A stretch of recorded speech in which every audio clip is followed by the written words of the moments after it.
我记得之前的流量密码就是发彩色的泥，感觉大家对彩色的东西真的是毫无抵抗力。这次我们玩4色晕染的这个小熊，我记得我之前买过一次咕噜小熊仔，买的是那个蓝粉双拼的，大家一猜就能猜到它能混成紫色，但是这一次你们肯定猜不到它能混成什么颜色。先用它拉个网格吧，因为我很常用彩色泥拉网格的样子。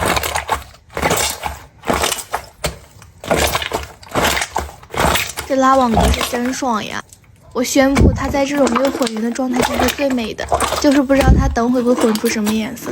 这个质感我觉得是比较厚实类的包包来的，每搭一次泡，它的这个晕染就会变一下，我觉得真的很好看。但是它的这个香味我形容不太出来，不是让人讨厌的味道。反正有没有谁猜对了这个颜色的？这叫什么颜色？灰蓝色吗？蓝灰色吗？